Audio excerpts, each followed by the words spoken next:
And so I just said to her, look, what's your hesitation? And I think that's a good question. It's an open-ended question, and it allows you to find out, what they're thinking, what's holding them back, and try and get some answers. You are listening to the Property Developer Podcast, your home for tips, ideas, and inspiration to help take your developing to the next level. Now here's your host, Justin Getty. Hello, listener, and welcome to this episode of the Property Developer Podcast, a show dedicated to inspiring property developers to take their business to the next level. Before we get into our guest, I've got a quick project update on our 20 townhouse development in Mooroolbark. In a previous episode, I mentioned how I needed to get a boundary re-establishment survey redone just before Christmas, which was going to be a challenge because the surveyor was so busy. Happily, I did manage to get the surveyor to help me out and get the survey done just in time for the bore pier retaining wall to be started. Since then, we've almost finished the heavy excavation, and the guys will be back in the next few days to shotcrete the face of the retaining wall, and the drainer will start on the drainage setout. Once that is done, they'll start pouring the foundations, which will be really exciting. On to today's guest, real estate agent Sam Gamon, a director from Chisholm & Gamon Property. Sam operates mainly in the Bayside area of Melbourne and is based in Elwood. Sam actually sold my wife her first property, an apartment in Elwood, and has become a good friend of ours. Sam is a very successful agent, one of Melbourne's best auctioneers, and has been selling projects off the plan for the past few years. I thought it would be interesting to hear an agent's perspective on selling off the plan, and also probe for some ideas on ways you can market your next project. We cover quite a bit of ground, and Sam shares a couple of amazing things they have done to generate interest, which you could do in your own way. And we discuss how you can stand out from the crowd when you come to sell your next development. I started off by asking Sam, what food could he eat until he was sick? Pizza. I should have guessed that one myself. Undoubtedly, yeah. With pretty much any topping except for seafood. Oh yeah, makes it a bit crook. I just don't like mixed seafood on a pizza, yeah. Oh no, I always have to avoid mussels with seafood. Okay. It makes me sick. Yeah. All right, Sam, tell us a little bit about how you became an agent, where you work, what you do. Yeah, sure. So I became an agent 15 years ago. I'm 4 generations in real estate, so it has been something that's very much intrinsic to my family history. And, I've grown up around real estate. When I was a very young boy, I used to be the person who rang the bell at the auctions when my grandfather was going to do an auction. And not that I remember that very well, but I also had my own office within Dad's office when I was about 5. I had my own business cards. I had a name on the desk, and used to go after school. And so it's been probably something that's I've had a very keen interest in. And on top of that, I love the architecture side of things and the property. But I very much thought I'd go to university, see what I was interested in. Wasn't sure if I'd do real estate.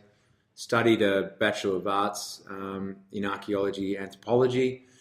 And then I was approached one day as I was working in a cafe in between jobs. I'd been working as a professional copywriter. And then I was approached by Torsten Casper, who's the managing director of our firm, Chisholm & Gamon. And he'd bought the business at that time from my father. And he said, look, you're great with people. You'd be a good auctioneer. Why don't you give real estate a go? And I think I'd probably resisted it a little bit because it seemed like a boring career path to just follow in Dad's footsteps. And also there was a big, work commitment in terms of hours and weekends. So I wasn't sure if that was the direction I wanted to take. And yeah, jumped into real estate and loved every minute of it. It's been something that's, I'm really passionate about, love the clients, love the interaction. And interestingly, no 2 days have really been the same. Whether it's a different negotiation, a different property, there's some challenging aspects to working out what a property might be worth. So, there've been all these, fun surprises along the way, sort of keep you energized. And in particular, recently, probably only in the last year and a half, I've grown into selling a number of off-the-plan properties. So, that's one of those things. You keep reinventing yourself in real estate, and, you're learning things all the time. And it's been, really exciting career. Yeah. Yeah, well, you're certainly one of the best auctioneers around Victoria or around Melbourne, and you've been recognised for that. Thanks, Justin. Yeah. That's the other surprising aspect of real estate is that it's not always, we always talk about logical and emotional, and when, real estate has all these different factors that come into play that are very hard to predict. It's completely unpredictable. You can do your best, and sometimes things do go to plan, but then there's other times when emotion kicks in for a purchaser, and if there's scarcity of stock, if it's a particular location, quality, you don't know what those drivers are, those emotional drivers. Necessity is another one. If somebody's sold something and they need to purchase really quickly, you just don't know what creates desire. That's why you can never have a fixed mindset in real estate. Yeah, you've just always got to have an open mind. Yeah. Well, I know you've had a really rich and successful history with selling existing stock, but certainly in the last couple of years, you've really started doing quite well with off-the-plan sales. Yeah. Can you give us a bit of a rundown of some of the projects that you've been involved with? Yeah, sure. So probably the launching pad, if you like, for my career was getting involved in a project called Elwood House. It's located at number 2 Pine Avenue in Elwood.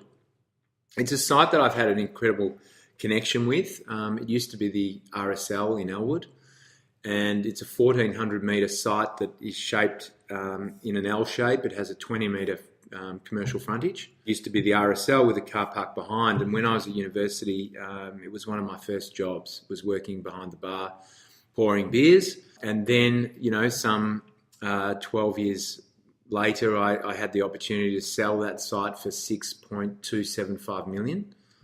And so I never thought when I was pouring beers I'd be selling that building, but as history turned out, I did. And then from there, the developer really liked, our connection to Elwood Village. We've been in Elwood Village as a business since the early 1980s, and I live locally, and most of my business is repeat or referral within that community. And Elwood is an interesting place because, and Justin, you'd know because you've lived in Elwood previously, and you've got a connection with Elwood.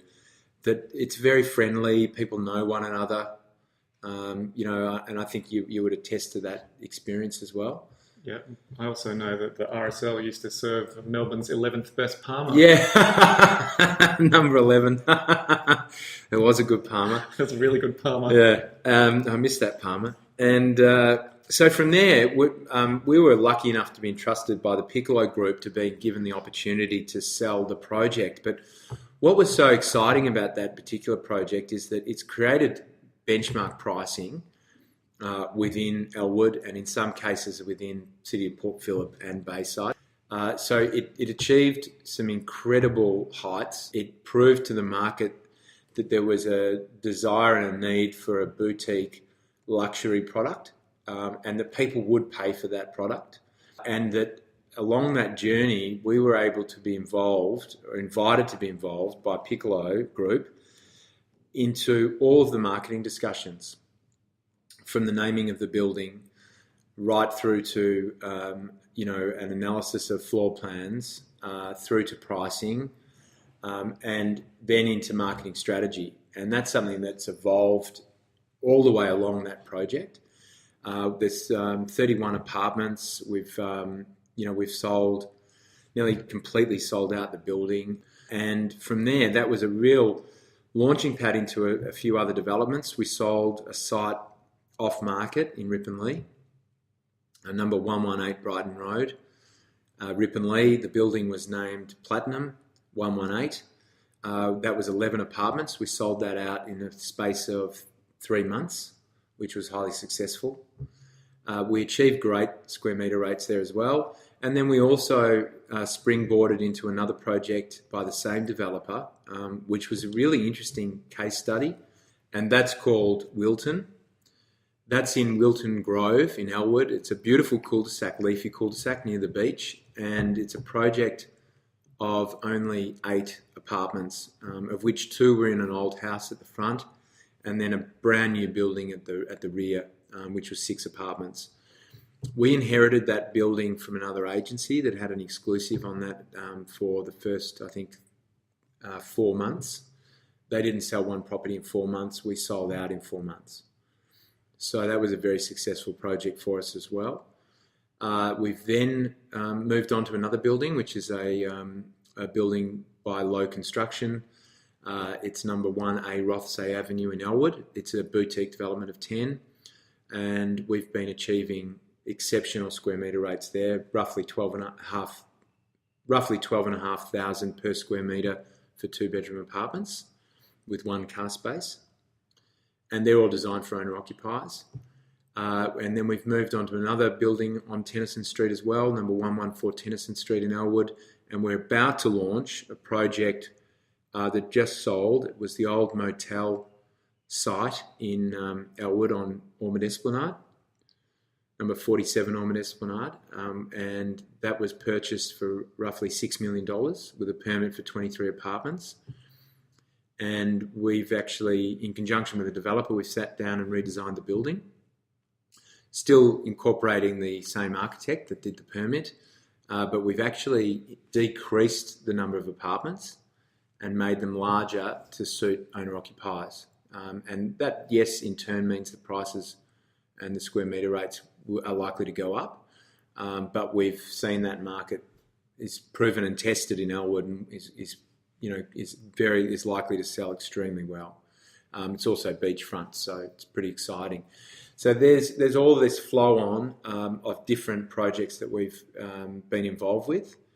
We're also involved with one in Brighton, 30 Esplanade Brighton, but that's already established.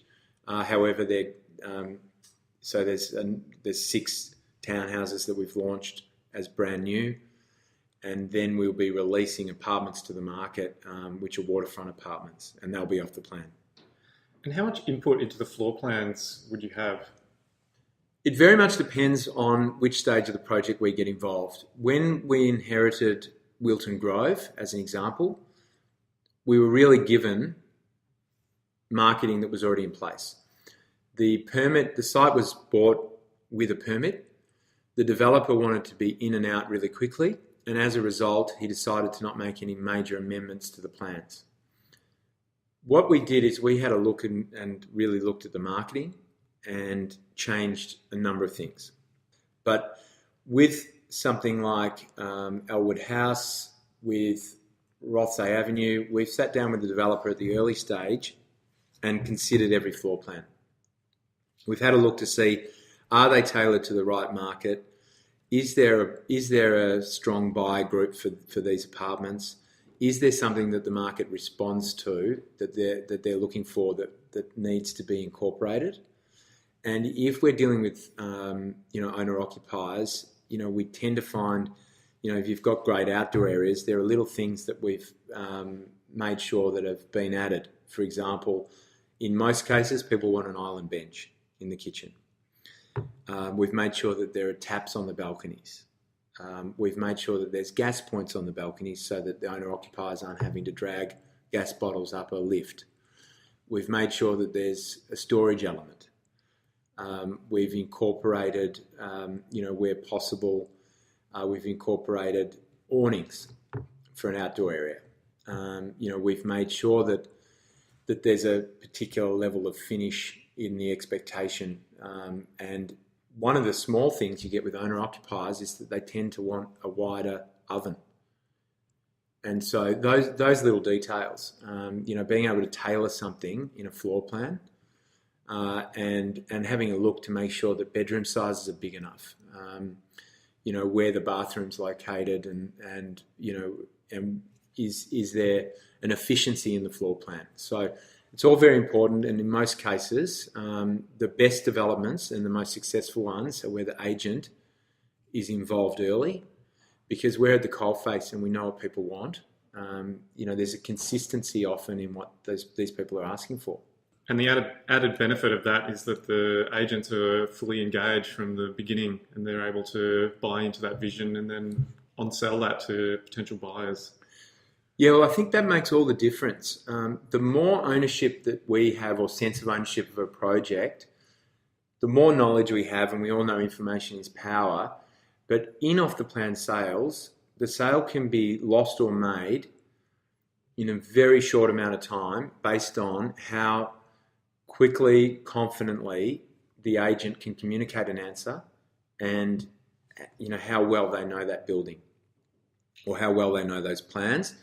And if they can speak to those plans with confidence, if they can say, right, this is what's great about it, this is why it's better than other projects we've seen, this is why it has a point of difference, these are the aspects that are attractive, this is the orientation. If they can also come up with some sort of quick answers for objections, likely objections, and predict the objection before they're even going to come, then, and that might be something, in any building there's going to be a weaker apartment. So if you can find a way to overcome those objections, then, you're going to be able to create much more saleability, create rapport with the buyer, and they're not going to walk away thinking, oh, look, this just feels a little bit underprepared, underdone, because ultimately it's not just them having confidence in the builder, the developer, the architect, and the overview of the project. It's all encompassing, and their first, I guess, in some ways, their first impression is with the agent. Yeah, definitely. Yeah, but the agent needs the resources from the developer. When they have a developer that doesn't have an intimacy with the project and relies solely on their architect, I think that's where things fall down as well. Because you need to be able to get answers to a buyer really efficiently, and if you don't, you can lose them to something else, because you're never in isolation. Yeah. I've definitely found that with our project. The agent would call me and we'd quickly be able to come up with an answer to a question the buyer had, or I would get in touch with the architect and then aim to get back to them really quickly, within minutes, hopefully, while they've still got them in the building, face to face, talking to them. Absolutely. I'm a firm believer in case studies, so I might use a case study. But we were selling an apartment off the plan where there was a purchaser who had a very specific need, and she'd signed a reservation form, so she had 7 days to decide on whether or not she wanted to move forward with the property. And she was using that time to go and speak to her accountant and her solicitor. But in that period, she rang me and she said to me, look, Sam, I've decided that it's maybe not quite the right one for me. And so I just said to her, look, what's your hesitation? And I think that's a good question. It's an open-ended question, and it allows you to find out, what they're thinking, what's holding them back, and try and get some answers. She said that there was a particular, and it's amazing what people get, fixated on, but there was a particular washing machine that she has that's from America that relies on having a gas point and also an outlet, so that because it runs on gas. And still to this day, I haven't seen a particular dryer like that, but she told me the model number, what it is. We researched it, and it's obviously sort of a commercial grade dryer, but she has an attachment to that dryer, and it was actually going to prohibit her from moving forward on a purchase of a 2-bedroom apartment that was roughly 14,000 square metre. So it was an important sale for us to make. I was able to then go to the developer, who was able to quickly redesign the laundry component, and she wanted some changes to the way the vanity was designed, because she wanted some under-bench cabinets that were going to give her more storage. Within 24 hours, we had a floor plan redesigned, and we were able to put it in a presentation box with some imagery of the development, and we were able to use the Uber service to get that delivered to her, hand-delivered to her, later that day. And she rang me within an hour and said, thank you so much. Can't believe the effort you went to. I'm ready to sign the contract. And so it was sometimes it's about helping people. And I think sometimes, the developer needs to show some degree of flexibility, because that was a really important sale. And we landed the plane, and sometimes it takes a while to land the plane. And it's all about, being able to react quickly, and having the resources available, and having prepared things in advance so that you can quickly get back to people. So that's where I found having joinery plans is really helpful. And I think if a developer can look at getting those things ready from the start, then you can deal with a lot of questions quickly, because it's amazing the amount of detail people want to know about their kitchen or their bathroom, or the way their robe is set out, their built-in robe or their walk-in robe, because it's personal. And it's probably less so if it's an investment, but if they're going to live in it, it's really crucial. But just going back to some of those questions that you are considering when you're sitting there with a buyer, or when you're doing your planning, about the objections and some of the less desirable parts of a floor plan, for example. Yes. Would you like the developer to be able to have already identified some of those issues, or would you identify them and go back to the developer and say, we think this and this needs to be addressed? Or is that something that you would do together? It can be quite collaborative, but generally speaking, we're given a set of plans, and we're invited to make suggestions. We make suggestions, and there's never a perfect world. But if you can tick 7 out of 10 boxes, then you're doing well. And if you can get every extra tick you can get, the better the outcome. And in other situations, you sit down with the developer, they give you the plans, and you work through it together. But regardless, there's always a think tank session, which is then followed with a period of absorbing, and everything I think works best when it's methodical, and you can do some proper analysis. To give you an example, it's not just floor plans. When we inherited the 13 Wilton Grove project in Elwood, that property had an amazing piece of real estate in terms of a rooftop terrace, and that's a huge asset. It's a point of difference. It's something that most buildings don't necessarily have. It was a communal rooftop with bay views, so that's, I guess, where it really hits some sort of unique aspect. And the agent that had been marketing it had not focused on that at all. So we really turned everything upside down and said, what's the most salient point of this project? Why would somebody look at us before they look at something else? How can we make this leap off the page? And, we didn't have the benefit of a marketing company. Like, with the number of, larger projects we've done, there's been a marketing company involved, and we're invited to some meetings with them. So we had to do it ourselves, and we just went through and had a look at the marketing and said, right, let's change this. So we just changed the way it was presented, and the way that it was signalled to the market. We just changed the wording to "See you on the terrace," and we sold that project in 4 months. Where in 4 months they hadn't even had one offer, not one offer on any of the 8 apartments. Yeah, look, I'm continually surprised at the lack of emotion that goes into a lot of off-the-plan marketing collateral.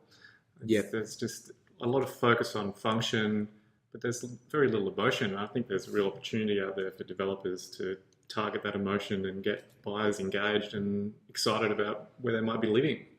Yeah, I agree. I mean, that was a classic example, and also, that excitement is something that also you can build as a brand, and it's something that may not happen instantaneously. But to give you an example, the best developers that we work with are the ones that, right through the settlement period, give their purchasers little updates.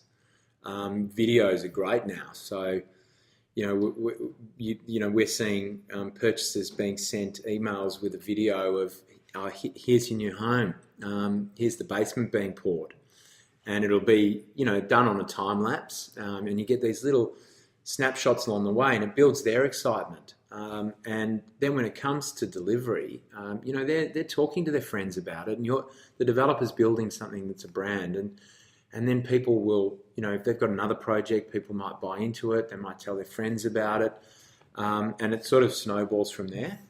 So it's those little details that I think are really important, and in the marketing, it's the most successful marketing in any marketing, whether it's established or off the plan, in my opinion, that we've done, is the one that does have emotional triggers. Because ultimately, what are people buying? They're buying a vision. They're buying into a lifestyle, a location, a sense of where they want to be in terms of the imagery of, whether it's luxury, design, whether it's brand names, and that brand name might be the architect, it might be an interior designer. I think the most successful projects are the ones that have an interior designer involved, because I think that people, like to have those layers to the story, and that's part of the emotion. Yeah, I agree. Yeah.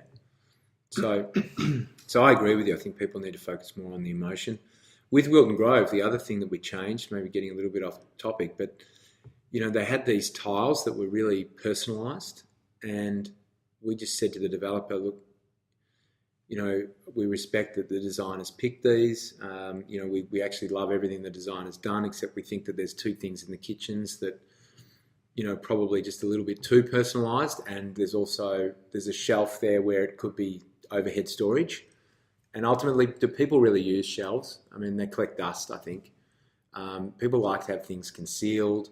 It's okay to have a feature shelf, but, I think, if you're looking at certain ways of setting up the cabinetry, and so we changed, it might sound a little bit boring, but in this instance, we changed a tiled splashback in the kitchen to a mirrored splashback. The apartments weren't large, so the mirrors were going to emphasise, they were going to enhance the overall appeal in terms of overall perception of size. And then the mirror would also reflect light coming from the outdoor area through the living area. So it's all about, building that overall appeal for the buyer. And we did that, changed the renders, and all of a sudden we started selling property. And it was just changing those, tiles in the kitchen and the bathroom. And we actually had the same finishes board. We had the two options there, and nobody went for the original option. Everybody went for the new option.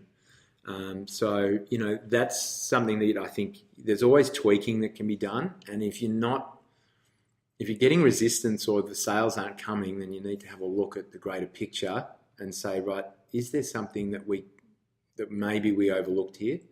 Or is there something that our buyer group is going to be, drawn to that we've maybe missed? Yeah. Well, you've definitely been involved in some pretty interesting marketing activities that target the emotions. Yes. Can you go through some of those for us? Yes, I have. I've been involved in some great ones. We had Jacques Raymond, who's the famous chef. He has been involved in some of Melbourne's best restaurants. We had an event at the Elwood House display suite. That display suite was there for 6 months. It was a beautiful sales centre.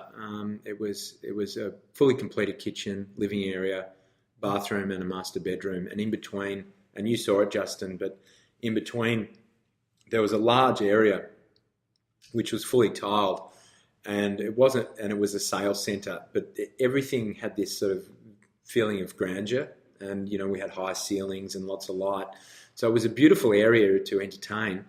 So we decided that we'd have a special event where Jacques would come and he'd talk about growing up in France. He'd talk about the food from his region, and he would put on a number of dishes and actually use the Gaggenau kitchen that was designed for the project.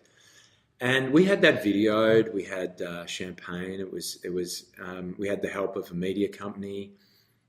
We had, basically publicity in the Age, a newspaper, in the tabloids, in the local paper. And also through we invited people that had registered throughout the registration of interest process. And we were able to open it up. We had a limited capacity, but basically the first 150 people that replied. I think we had well over 200 people that wanted to come to that event. And it was a really special Sunday afternoon. And that got the community talking too. I mean, we had a display suite that was in a prominent area. So the people that weren't in there wanted to be in there, and everybody was like, it sparked the imagination. And all of a sudden people were like, wow, this kitchen is beautiful. And next thing I know, we sold a 1-bedroom apartment straight away from somebody that attended that. And they'd been to the display before, but it probably triggered a different emotion. All of a sudden they were ready to go, and we had other flow on from that.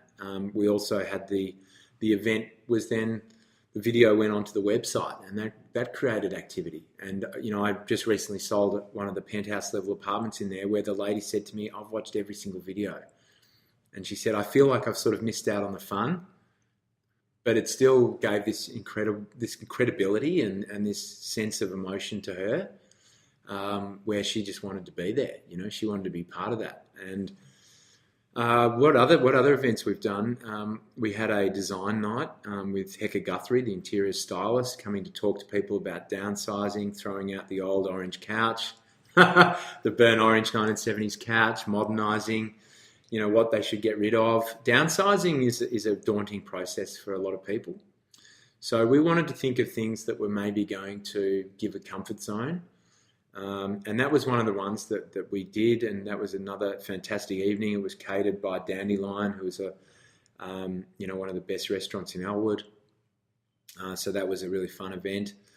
We had another event where there was a number of townhouses where each of the townhouses had a Porsche parked in the garage for the evening. There was beautiful catering. There was a band, and people were blown away by it, and it just gets them talking.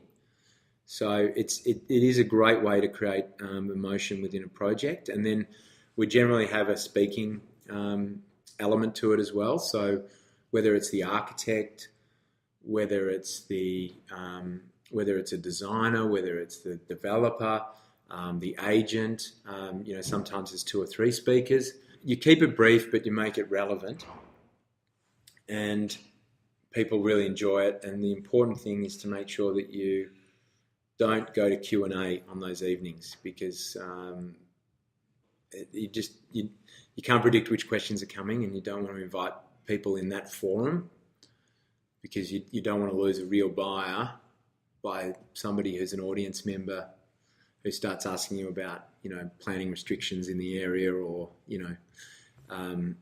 whether the building's got some sort of amenity, which it turns out it doesn't. So yeah, that's a really good point. Yeah.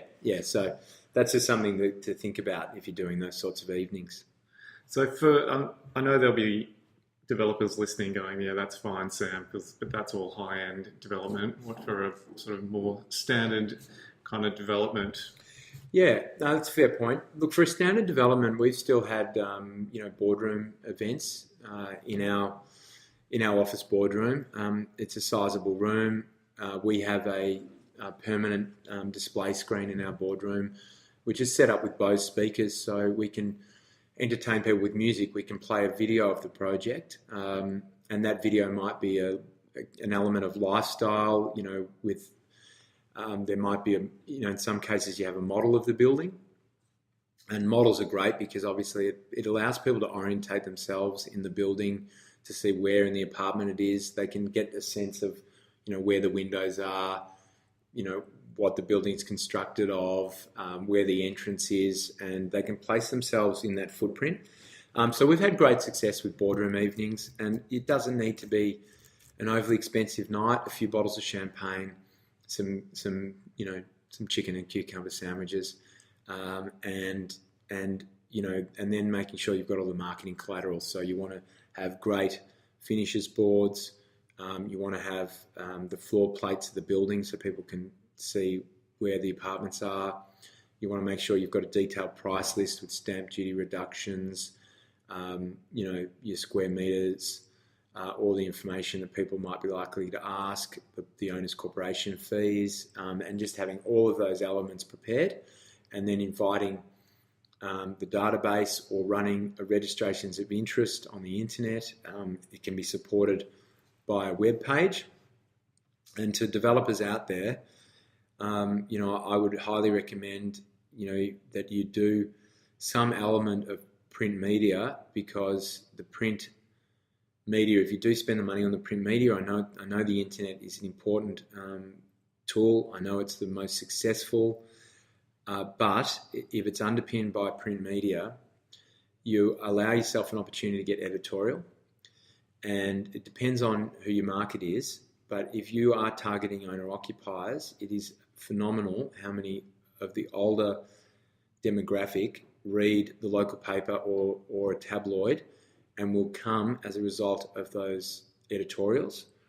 And it's a great advertorial, really, because you can have people who've bought into the project talking. You can have people that have bought into past projects by the developer. There's a combination of things. You can have articles about other downsizes or something that gives credibility and builds the story.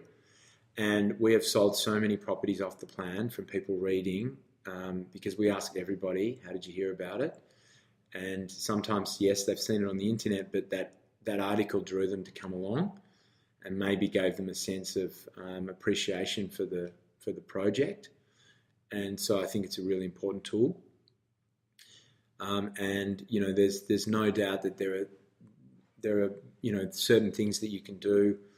If you don't have a display suite, there are certain things you can do, but it's really important that you have oversized floor plans that give us perception of size, that you have measurements where possible, measurements of rooms, where if your bedrooms are big enough to fit a king size bed or a queen size bed, then you should actually show that on the floor plan.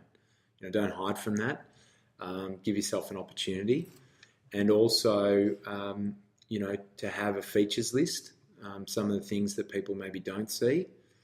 And most importantly, keep it really simple, but have information on the acoustics. I think people are always worried when they're buying off the plan, am I going to hear my neighbours? And yes, you can give them the acoustic report, but are they going to understand it? And yes, you have to have that available, but can you have an example of the acoustics? Whether it's a drawing, a diagram that says, right, there's this amount of concrete, there's this amount of airspace, then there's soundproofing, insulation, and maybe so they can see it, or maybe have an example of it that's physical. If it's double glazed windows, show them what the aluminium looks like, what the window looks like, if you can get a sample of the window. Those sorts of things. The more detail, the more chance you've got of getting somebody over the line. Yeah, and I suggest that you go and have a look at what agents are doing in the local area in terms of how they promote and market off the plan. Yeah, product, great idea. And then see how you can do something a little bit better than them. Whether it's your display boards, I know for us we did oversized display boards that had images or the renders on there, the name of the project, and then the materials underneath, so that buyers could connect the materials to the rooms. I mean, that's just a little thing, but it was different to what everybody else was doing. Yeah, I think that's a really good idea, actually. And that's something that can be done with floor plans too, where you can connect with a little arrow that comes out of a bedroom and shows a robe, or a kitchen that, with an arrow that shows the appliances or the tapware, or, because it's all about trying to take the mystery away for buyers, and buyers often, quite visual. And so the more visuals you have, the better you are at connecting the dots. Yeah, well, we've definitely done a lot of videos and a lot of renders and things like that just to help buyers to be able to visualise. And it's not just the buyers, it's also the agents, because they need to be able to see it as well, so they believe it and feel it, and then that gets translated to the buyers. Yeah, and that's where the quality of the render is so important. And it can be the little things too, like, not putting too many cars driving down a street because then it looks busy, or how that render looks. And sometimes, and that's where you have to, that's where there is a difference between there's always architectural flair, and I think it's really important that you build something that has architectural flair. But I think the best developments are the ones that are timeless. If they're too personalised, like if there's too strong a colour palette on the external image of the building, you can lose 50% of your market straight away. So that's another aspect to look at, is how those renders represent and whether or not the first impression is the right impression, because often you don't get the second chance to make the first impression. And I've seen really poor quality renders, and I just think people, you think about it, you're saving yourself a few $1,000s and costing yourself tens of thousands of dollars, hundreds of thousands of dollars. Probably a lot more than that. Yeah. So, so why not get it right from the start? Yeah, and look, I don't think you need to be paying thousands of dollars for renders unless you're doing really top-end projects. I think there's options now for developers to get renders done fairly cost-effectively through sites like Upwork.com or 99designs.com. Those sites can help you get renders done fairly cost-effectively these days. Yeah, absolutely. Well, that's a good thing about technology. But I think it's really important if you can sell the dream with the renders. The outdoor areas are often so important. I think that buyers have a real emphasis on that sense of outdoor entertaining, and if you can really give them a lot of detail, especially if you've got garden apartments, if you can give them a lot of detail on the landscaping and really keeping things low maintenance, I think is of high appeal, and often that's in the external presentation of the building too. So if you can present that imagery to people, then they're going to have a far greater chance of getting emotional about it, that we talked about before. So. And is there any truth to the rumour that you tried to get a marble statue of yourself put in the garden renders of your latest project?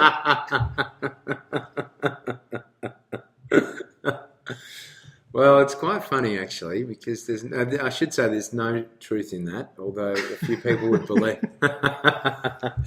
It wouldn't be hard for people to believe that. So can you tell us, what are some of the common mistakes you see developers making when they come to market their properties or bring them to market?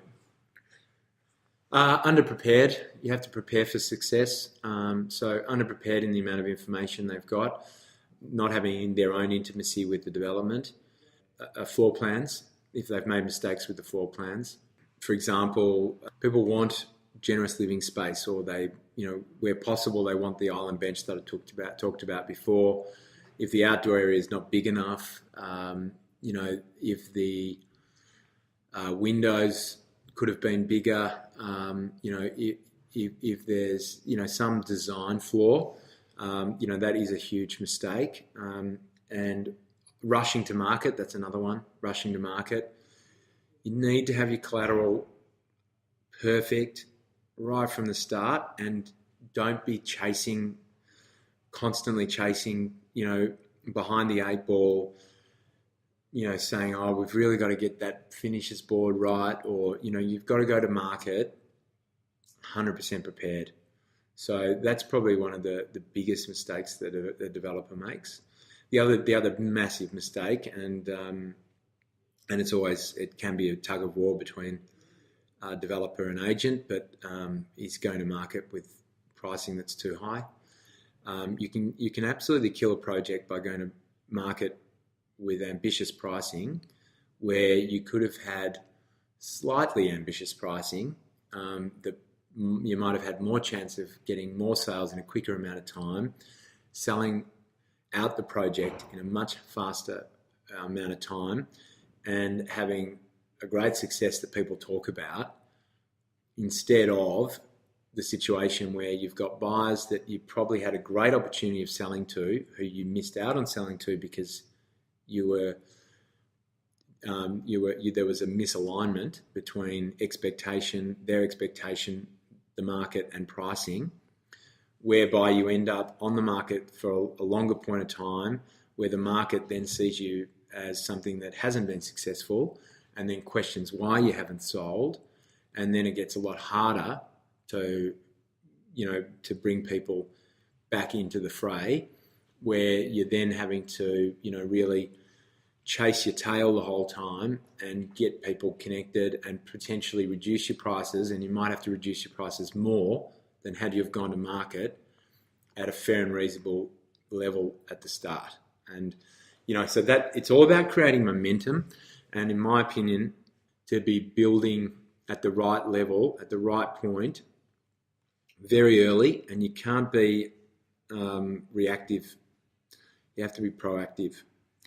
And there's a difference. So if you're not getting a sense of things very early on in the campaign, if you're not getting the inquiries coming through the door, because to give you an idea statistically from what I understand, and in the projects I've been involved in, 100 leads can translate to anywhere between, 1 and 2 sales. So you've got to generate a lot of leads in order to, produce that right buyer. And if you're not getting a significant number of leads, then there's a problem. There's a problem either in the marketing, in the pricing, or the way it's been presented to the market, and also it might be that you've got the wrong team, the wrong selling team. But there's going to be a blockage there somewhere that can be resolved. Had it have been right from the outset, or had you been willing to make a change in, say, the 2 to 3 week period rather than waiting 6 weeks, then the outcomes are likely to be, much greater outcomes, in my opinion. And so is that the responsibility of the agent to go back to the developer, or should the developer also be taking responsibility for the project and checking in with the agent and saying, what's the market feedback? Yeah, well, a good agent should be proactive. There's no doubt about that. And also, depending on the scale of the project, you should be having regular meetings. Obviously, the more often you can meet as a team to assess things, even if it's a 15, half an hour meeting, to say, right, do we need to change anything? What's the reaction? What's the price point? One of the things that we've had people complain about most often is that they don't get feedback from the agent, and they just wonder why they're not selling anything. So we're always on the front foot to say, right, we need to make some adjustments. Those adjustments can be varied, and there's certain things that create results. So I think it's a responsibility on both parts, because in some cases the developer can be stubborn, and if the developer isn't accepting of the feedback or willing to listen or willing to, make some changes as a team, then it's a lot harder for the agent. And there's also that sense of an agent needs motivation, and they want to see activity. Ultimately, they're incentivized to sell the property in the fastest amount of time for the most amount of money. It doesn't make any sense for them to say, developer, bring the price down just to make it easier for them. There's reasons for it. And if it's justified, and if the marketing's right, if everything else, if all the other components are right, then I think those sorts of things need to be addressed, because there can be a variation. Your square metre rates might be $1,000 out, but that $1,000 in a square metre rate, over the success of the project may not make a big difference. But if you're selling in a shorter amount of time, you can get building in a quicker amount of time. You can get on your next project in a shorter amount of time, and it's more successful for everybody. And so, these are the things that really need to be analysed and carefully thought about and considered, and as I said before, justified. Yeah. So for developers out there that are thinking about choosing a sales agent, what kind of questions should they be asking, or how should they be assessing their potential agent?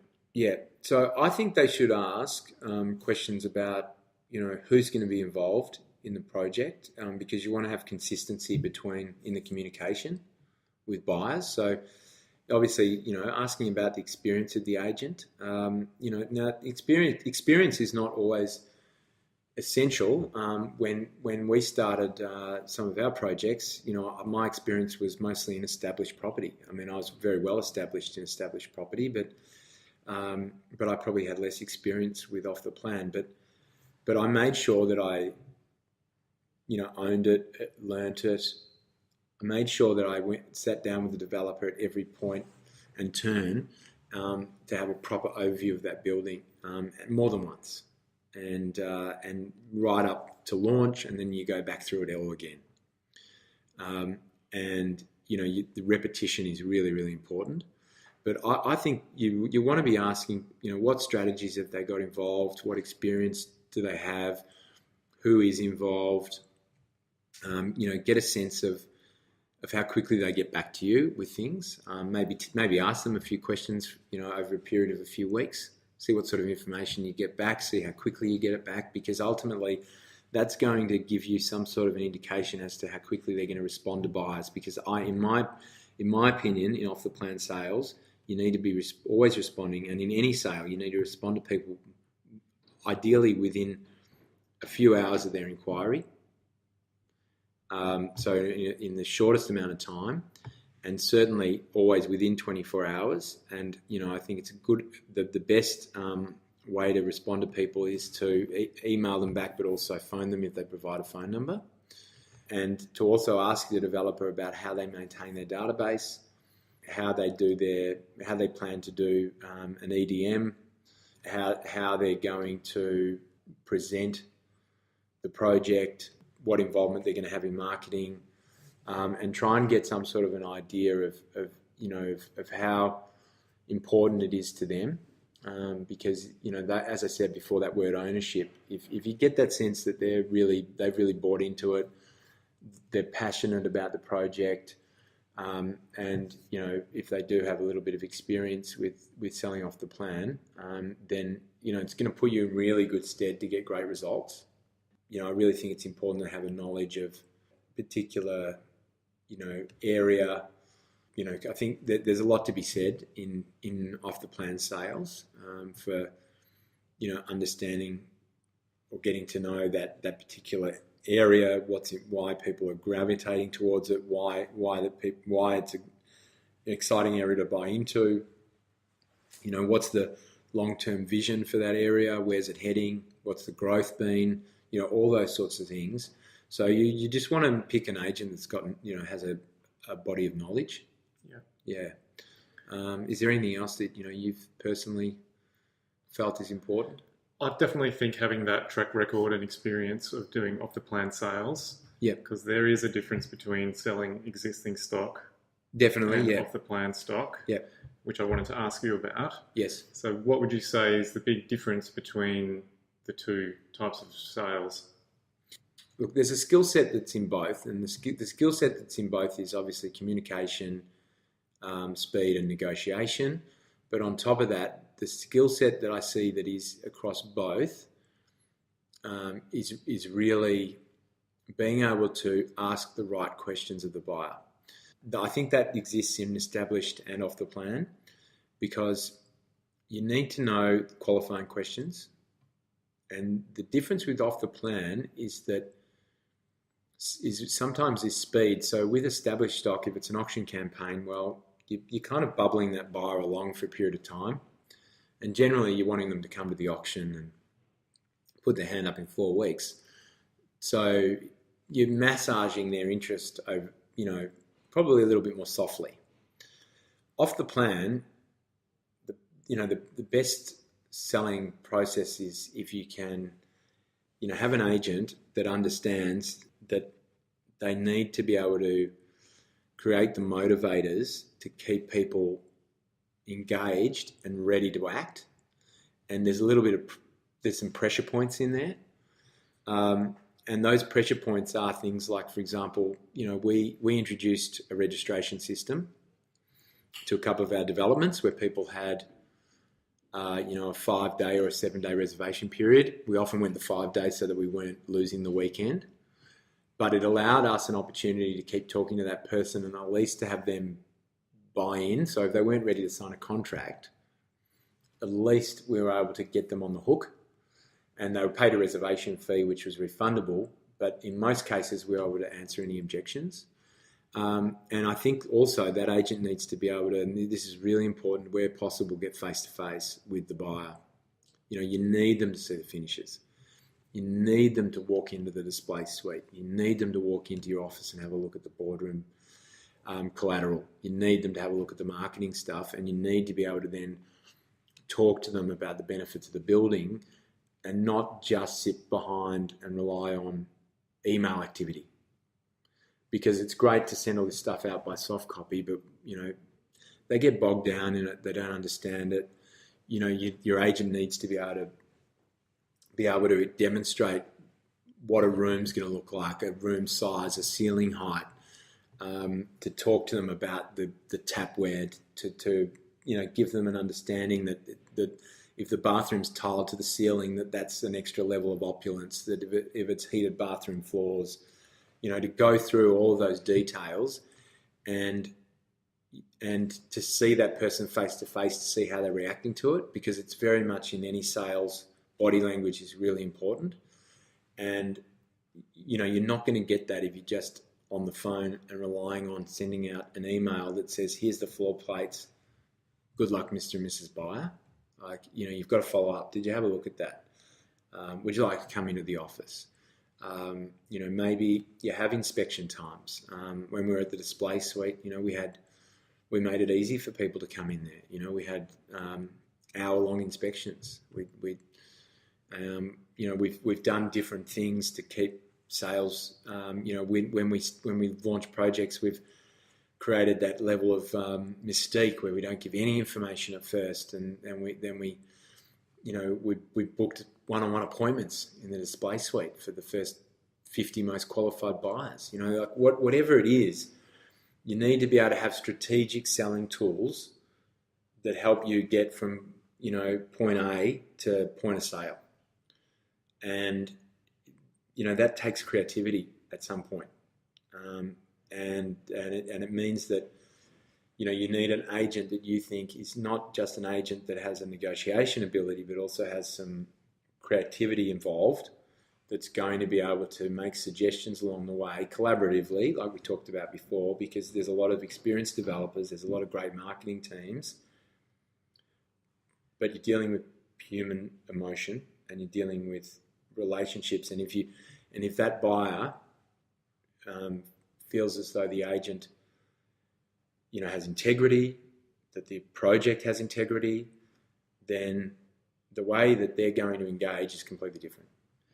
Yeah, and I would suggest also that to developers out there who are thinking, that's all fine for big developments, or we don't need to worry about that because the market's thriving. Yeah. Yes. I would say you need to develop some good habits during the good times, because when things tighten up, then you've got all these tools available to you that you can start to use to get your sales going again if you need to. You can't rest on your laurels. You can't just rely on a thriving market, as you said. And the better equipped you are in the good times, even better you'll be in the harder times, because your project, there's certain developments or developers that their product sells first in any market. And there's a reason for that, and there's a lot of hard work in it, I think. So once again, it's about success to market, and if you can go straight out to market with everything ready and prepared, and you've thought ahead in how to tackle the objections, then I reckon you've got a really good chance of being successful. All right, Sammy, so have you got one top tip that you would provide for developers? Yes, yep. Select me as your agent. What about for those not living in the Bayside region of Melbourne, Sammy? Okay, in fairness, all right. In terms of a top tip, my top tip would be to cater to your market and not dictate to your market. So what do I mean by that? I mean, develop to the needs of that area. So assess what people want and make an assessment on what age group's going to be buying it, and then also tailor that to price point. So if you are building larger apartments, then you want to be in an area that's going to cater for maybe some more affluent people and pricing. If you're going for very small apartments, then perhaps you want to be on a main road where they're a cheaper price point and you're going to be pitching to investors. So if you're going for downsizes, then don't put too many stairs in your property. Simple things like that. But you need to work out, right from the very start, who am I selling to? And make sure you get that right. And then, from there, the rest will follow with the attention to detail that we talked about before. Great. Well, thanks, Sammy. Where can people find out more about you or about Chisholm & Gamon if they're interested? Yes, Justin. Lots of options. They can contact me, sam@chisholmgamon.com.au, which is Sam at CHISHOLMGAMON.com.au. They can also reach us at www.chisholmgamon.com.au. And we have a Facebook page. We have a Twitter account. We run our own blog, and you can find us in all of those social media forums. Our office number, main office number is 9531-1245. And tell me, what's it like walking into the office, seeing your surname up on the sign? Oh, that always gives me a smile, yeah. That must be good as a young agent coming in to work at a place that already had your name on it. Yes, it's been a great advantage because even when I wasn't the owner, people thought I was the owner. So that's... They're like, wow, you're very successful, very young. But it's been great. It's been great watching the development of the brand. We're a 4-office network at the moment, so... offices in Port Melbourne, Elwood, Blackrock and Mount Martha. We've got Bayside covered as our catch cry. And look, we've got a really great personal team, whether it's commercial, residential, buying or selling or renting. Well, Sammy, thanks very much for being on the Property Developer Podcast. Great. Thanks, Justin. Well, I hope you enjoyed that conversation with Sam Gamon, giving us an agent's perspective on selling off the plan. I think Sam shared some good insight on what agents need from you to be able to sell effectively, and some great ideas on marketing tactics you can try on your next project. I love some of the big ideas, like having a famous chef prepare a meal in your display kitchen. I know that might be out of reach for some of you, but it should still provide some inspiration on ways to think. Here are 3 points that I took out of our conversation. 1. What helpful events can you run to help buyers engage with your project and make a buying decision? Sam mentioned how they ran sessions with an interior designer on choosing furniture for your new apartment. They also had events with architects where they discussed their design. They don't necessarily need to be flash or expensive, like having a famous chef come and cook, but helpful for your potential buyers. These type of events are great for creating an emotional connection between your project and prospective buyers, and only require a bit of thinking and planning to get off the ground. And any keen agent would surely want to help out with these events. 2. Ask your agent or check with other agents for ideas on what buyers might like to have included with their property. Sam mentioned things like gas points on balconies or taps for outdoor spaces. These little 1%ers can help you stand out from other places that buyers are looking at, and as a developer you can easily overlook them. 3. Help your agent get excited about the project. Get them involved as early as you can. Provide them with good information and materials so they can get a handle on the project, and basically help make their job as easy as possible. Check in with the agent regularly and ask for feedback about what's working and what may need tweaking. Your relationship with the selling agent is one of the most important for the success of your project. A past guest on the show, Son Hock Cow, used to provide a folder to their agent with all the key selling points they wanted promoted, and they sold their product very quickly. That's it for this episode. Look out for the next show where I'll be speaking with a finance broker about obtaining project finance. That should be really good. As always, head over to iTunes and leave a rating, or check out propertydeveloperpodcast.com and leave a comment under each show's page. Until next time, may all your developments be a success. You've been listening to the Property Developer Podcast. Tune in next time for more tips, ideas and inspiration to take your developing to the next level. For more developing love, make sure to visit propertydeveloperpodcast.com.